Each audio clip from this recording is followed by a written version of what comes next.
നല്ല സൗന്ദര്യം, നല്ല അഭിനയം. പക്ഷേ ജീവിതം അവർക്ക് വിധിച്ചത് ദൗർഭാഗ്യങ്ങളുടെ കാലം മാത്രം. നടി ചാർമിളയുടെ കഥയാണ് സിനിമ കേരള പറയുന്നത്. 38ഓളം മലയാള സിനിമകളിൽ അവർ അഭിനയിച്ചു. അവരുടെ നിഷ്കളങ്കമായ സൗന്ദര്യം മലയാളികൾ ഇഷ്ടപ്പെട്ടു. പക്ഷേ അവർക്ക് വഴിതെറ്റി. വെറ്റിനറി ഡോക്ടർ മനോഹരൻ്റെയും ഹെയ്സിനിയുടെയും മകളായി ജനിച്ച ചാർമിള സിനിമാ രംഗത്തേക്ക് കടന്നു വന്നത് യാദൃച്ഛികമായല്ല. മനോഹരൻ ശിവാജി ഗണേശൻ്റെയും നിർമ്മാതാവ് ബാലാജിയുടെയും ഒക്കെ സുഹൃത്തായിരുന്നു. ബാലാജി എന്ന് വെച്ചാൽ മോഹൻലാലിൻ്റെ ഭാര്യ, പിതാവ്. ബാലാജിയുടെ റെക്കമെൻഡേഷനിലാണ് ചാർമിള സിബി മലയിലിൻ്റെ ധനം എന്ന ചിത്രത്തിൽ നായികയായത്.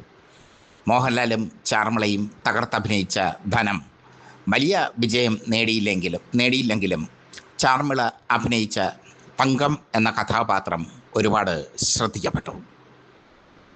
പിന്നീട് പുതിയ നായികാ വസന്തം ചാർമിളയിലൂടെ ഉണ്ടാകുമെന്ന് മാധ്യമങ്ങൾ എഴുതി.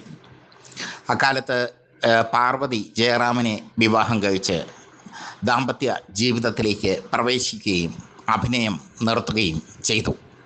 പാർവതിക്ക് പകരക്കാരിയായി ചാർമിള അവരോധിക്കപ്പെട്ടു. പക്ഷേ അതിവേഗമാണ് ചാർമിളയുടെ ജീവിതം തകിടം മറിഞ്ഞത്. അങ്കിൾ ബൺ, കേളി, പ്രിയപ്പെട്ട കുക്കു തുടങ്ങിയ ചിത്രങ്ങളിൽ നായികയായ ചാർമിള കിഴക്കേ വരും പാട്ട്, പെരിയമ്മ, പാതുകാപ്പ് തുടങ്ങിയ തമിഴ് സിനിമകളിലും നായികയായി.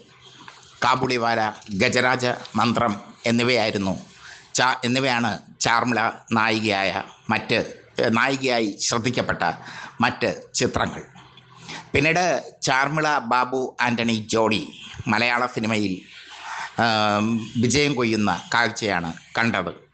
കമ്പോളം, കടൽ, രാജധാനി, സ്പെഷ്യൽ സ്ക്വാഡ്, അറേബ്യ, രാജകീയം എന്നീ ചിത്രങ്ങളിൽ ഇവർ ഒരുമിച്ച് നായകന്മാരായി അഭിനയിച്ചു. ചാർമിള ബാബു ആൻ്റണിയുമായി പ്രണയത്തിലായി. ചാർമിളയുടെ ശരീരം നുകർന്ന ശേഷം ബാബു ആൻ്റണി അവരെ ഉപേക്ഷിച്ചു. ചാർമിള ആത്മഹത്യയ്ക്ക് ശ്രമിച്ചു. കൈഞ്ഞരമ്പുകൾ മുറിച്ചാണ് അവർ ആത്മഹത്യയ്ക്ക് ശ്രമിച്ചത്. മരണത്തിൽ നിന്ന് അവരെ രക്ഷിച്ചത് KPSC ലളിതയായിരുന്നു. പിന്നീട് ചാർമിള കിഷോർ സത്യയെ വിവാഹം കഴിച്ചു. 1995 നടൻ കിഷോർ സത്യയെ വിവാഹം കഴിച്ചത്. ആ വിവാഹവും അതിവേഗം തകർന്നു. 1996 എഞ്ചിനീയറായ രാജേഷിനെ വിവാഹം കഴിച്ചു. 2016 രാജേഷുമായി വേർപിരിഞ്ഞു. അതിൽ അവർക്ക് ഒരു മകനുണ്ട്. അതിനിടയിൽ ചാർമിള തെറ്റായ തീരുമാനങ്ങൾ എടുത്തു. കുറേ രതിചിത്രങ്ങളിൽ ചാർമിള നായികയായി. കഥയറിയാതെ ആട്ടം കാണുകയായിരുന്നു താനെന്നാണ് രതിചിത്രങ്ങളിലെ നായികാവേഷത്തെപ്പറ്റി ചാർമിള പിന്നീട് പറഞ്ഞത്. മധുരം, കുളിർകാറ്റ്, തേൻതുള്ളി, സുന്ദരിപ്രാവ് തുടങ്ങിയ രതിചിത്രങ്ങളിലൊക്കെ ചാർമിളയ്ക്ക് അഭിനയിക്കേണ്ടി വന്നു. സുന്ദരിപ്രാവിൽ ശങ്കറായിരുന്നു ചാർമിളയുടെ നായകൻ. ചാർമിളയും ശങ്കറിനെയും മുൻനിരയിൽ നിർത്തി രതിചിത്രം ഒരുക്കുകയായിരുന്നു ഈ സംവിധായകൻ. ശങ്കറിനും അതിൽ വീഴ്ച പറ്റി. എന്തായാലും രതിചിത്ര നായിക എന്ന ലേബൽ വീണതിന് ശേഷം ചാർമിളയ്ക്ക് മലയാള സിനിമയിൽ കൂടുതൽ അവസരങ്ങൾ ലഭിച്ചില്ല. പിന്നീട് അവർ ഒറ്റപ്പെട്ട ജീവിതം നയിക്കുന്നത് കണ്ടു. സമ്പത്തെല്ലാം നശിച്ച് മകനെ പഠിപ്പിക്കാനാകാതെ വിഷമിക്കുന്ന ചാർമിളയ്ക്ക് പിന്തുണയുമായി സാമ്പത്തിക സഹായവുമായി എത്തിയത് നടൻ വിശാലായിരുന്നു. വിശാലിൻ്റെ കനിവിൽ ചാർമിള മകനെ പഠിപ്പിച്ചു. തമിഴ് നടികർ സംഘമാണ് ചാർമിളയുടെ മകനെ സ്പോൺസർ ചെയ്തത്.